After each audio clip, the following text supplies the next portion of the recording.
അപ്പോൾ ഞങ്ങളുടെ ഒരുപാട് നാളായിട്ടുള്ള ആഗ്രഹമായിരുന്നു ടീമിനൊന്ന് കാണണം എന്നുള്ളത്. ഞങ്ങൾ പല പ്രാവശ്യം ഇങ്ങനെ ഓർമ്മിപ്പിച്ചുകൊണ്ടിരുന്നു. കാരണം ശല്യപ്പെടുത്തിയെന്ന് തന്നെ പറയാം.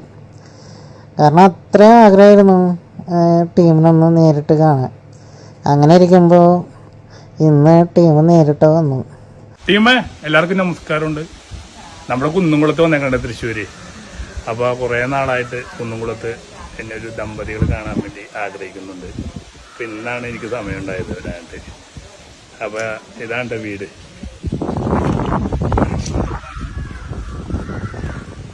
ചേട്ടോ ജോഷി ചേട്ടാ, ജോഷി ചേട്ടോ,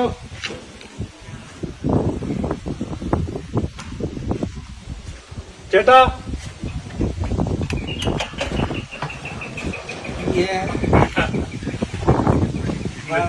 ഒരുപാട് നാളായിട്ടുള്ള ആഗ്രഹം.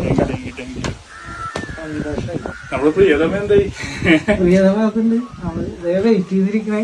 പിടിക്കണ വേണ്ട വേണ്ട നടന്നോളൂ, കുഴപ്പമില്ല. ഇത് വന്നതില് ഒരുപാട് സന്തോഷം. അതെ പ്രിയതമ. ഹലോ നമസ്കാരം. ചേട്ടന്റെ പേര് എനിക്കറിയാം, ചേച്ചിയുടെ പേര് എനിക്ക് അറിഞ്ഞൂടാ. സുമി എന്നാ പേരല്ലേ? അപ്പൊ കൊറേ നാളായിട്ട് ചേട്ടൻ പറഞ്ഞു. ചേട്ടൻ ഇവിടെ തന്നെ ഇരിക്കും. അവിടെ ഇരിക്കണം. ഇവിടെ ഇരുന്നു കാലിന് വയ്യ. ചെറിയ വിശേഷങ്ങൾ. എത്ര നാളെ ചേട്ടൻ എന്നെ കാണണമെന്ന് ആഗ്രഹം തുടങ്ങിയിട്ട്? ചേട്ടന്റെ പരിപാടി ഇവളുടെ അമ്മ ഉണ്ട്, 19 വയസ്സായിട്ടുള്ളതാണ്. പക്ഷെ അമ്മയോട് പറഞ്ഞപ്പോഴൊക്കെ കറക്റ്റ് അറിയാം ടീം എന്നുള്ള സ്റ്റാർ മാജിക്കിൽ കണ്ടിട്ട് നല്ല ഇഷ്ടമാണ്. നിങ്ങളുടെ കല്യാണ ഫോട്ടോ ഇല്ല അവിടെ കണ്ട്? അതെ. അപ്പൊ എത്ര നാളായിട്ടാ കല്യാണം കഴിഞ്ഞിട്ട്?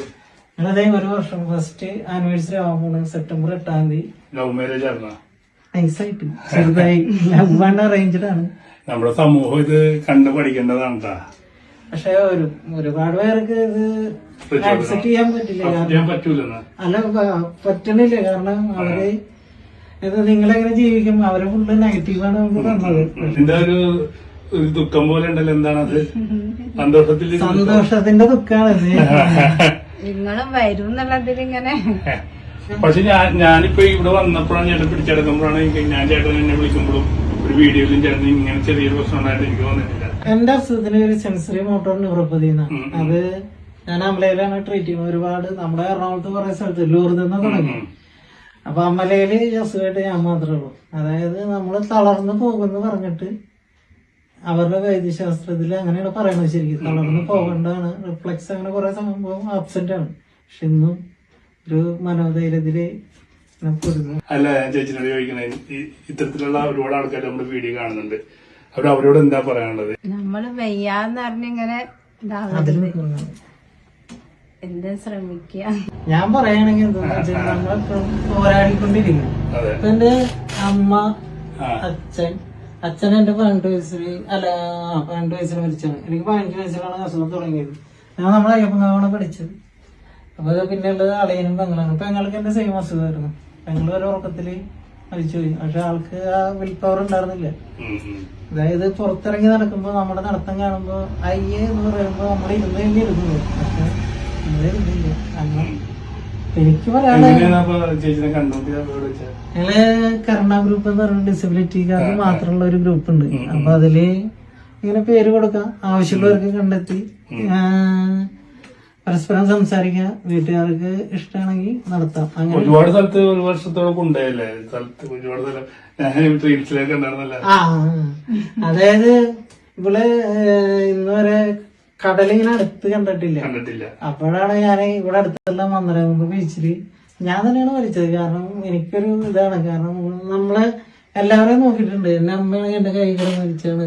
പെങ്ങളാണെങ്കിൽ ഞാൻ ഒരു 11 കൊല്ലത്തോളം ആ വണ്ടിയില് അതിലെല്ലാം അത് കിട്ടിയിട്ട് ഇപ്പൊ 8 കൊല്ലത്തായാലും അതിന്റെ പുറകിലിരുത്തി ഞാൻ ഹോസ്പിറ്റലിൽ കൊണ്ടുപോകും. അവള് അഡ്മിറ്റ് ആകുമ്പോ നിക്കും. അങ്ങനെയൊക്കെ ബീച്ചിൽ കൊണ്ടുപോയി പിന്നെ നെല്ലിയാമതി. പക്ഷെ ആ വണ്ടിയില് ഇത് കേറിയില്ല, വീൽ ചെയർ കേറിയില്ല. പക്ഷെ പോത്തുണ്ടി ഡാമില് നമ്മള് മൂന്നാർ പോയിട്ടില്ല. ഇനി ഇപ്പൊ അടുത്തത് കോട്ടയം കൊണ്ട് ഞങ്ങള് ഇരുന്ന്. അപ്പൊ ഈ വീഡിയോ കാണുന്ന ആൾക്കാര് ഒത്തിരി പേര് നമ്മളിങ്ങനെയുള്ള റിസോർട്ടുകളും ഒരുപാട് സ്ഥലങ്ങളൊക്കെ പരിചയമുള്ള ആൾക്കാരുണ്ട്. ഇവരെ ക്ഷണിക്കാത്ത, ഇവരുടെ നമ്പർ ആയിട്ടുണ്ട്. ഇവർക്ക് ഒത്തിരി സ്ഥലങ്ങൾ കാണണമെന്നുണ്ട്. നിങ്ങൾ ചെയ്യുന്ന ഏറ്റവും വലിയ പുണ്യമായിക്കോളൂ. നിങ്ങളുടെ ആൾക്കാരെയൊക്കെ സ്ഥലങ്ങൾ കാണിക്കുക. നമുക്കൊരു 5 പൈസ ചെലവില്ലാതെ ഇവിടെ കൊണ്ടുപോകാൻ പറ്റുമെങ്കിൽ അത്ര നല്ലത്.